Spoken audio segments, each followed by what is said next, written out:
If you are interested in the Tesla stock, both as a long-term investor but also as a day trader, then make sure to stick around, because in this video I will review a technical analysis on the Tesla stock I just did, and so I will also explain it, and I have some potential buy and sell areas which you may be interested in.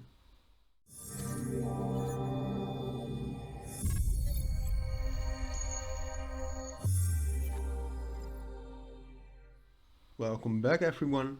So welcome to this technical analysis video. Basically it's just a video where I will tell you about a technical analysis I did just now, and I will explain it. But it is also kind of a follow-up on a video I did a few weeks ago, which is about this analysis, which I did on the 20th of July. And that went like this. I located one buy area which wasn't hit. But what did happen is that this trend line broke, which to me is very interesting. I think the market structure with this has changed from kind of neutral or a little bit bearish to very bullish, in my opinion. And that's why I think a new analysis is needed and also justified. So as you can see, this one was on the daily time frame. Now we zoom in a little bit to the 4-hour time frame, but you must always keep in mind the daily.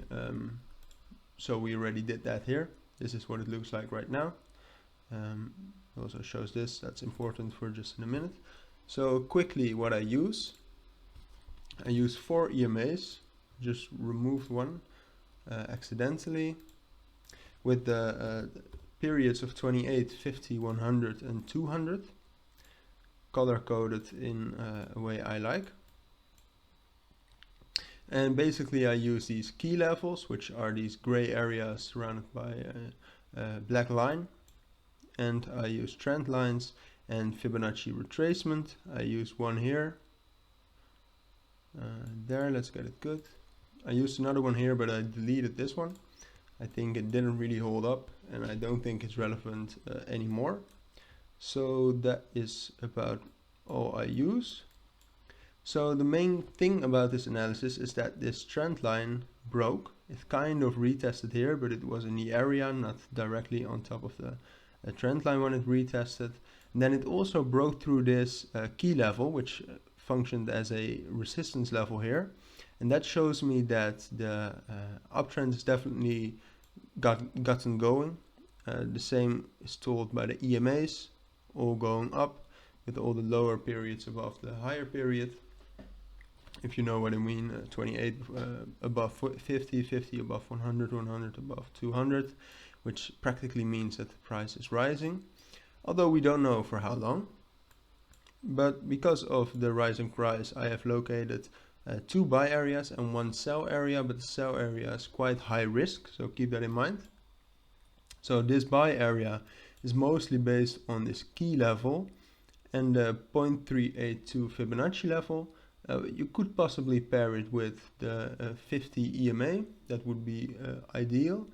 And this buy area is actually most interesting for long-term investors and holders. I don't think it would be that good of a trade. You could use it, but that's up to you. You should always do your own analysis if you're trading. So you could use this as a confluence, but I would not recommend it. It's a good place to not miss the boat on Tesla in the upcoming weeks or months or years. But it's, in my opinion, not a good day trade level. In my opinion, this area is a good day trade level. So you should only use it when it hits the box, I think about here.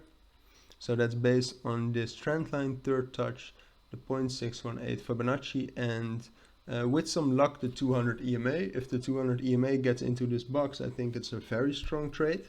And yeah, this area is mostly for day trades, and if you are a long-term holder who wants to risk getting left out of this bullish rally, you could also use it, but if you really want to hold it long term, I think this is better to not miss out.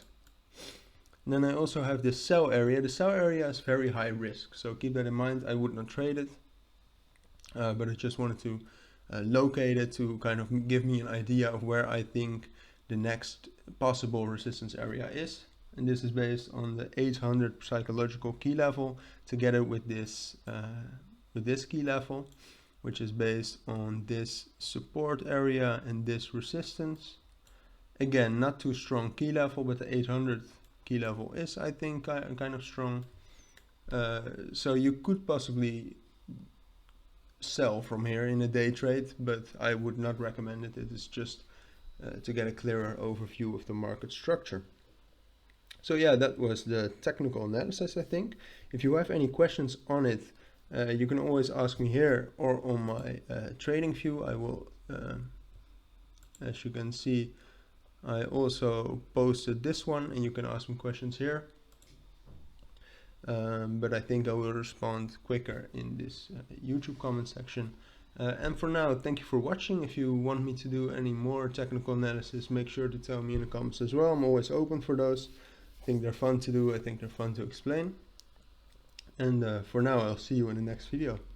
Bye.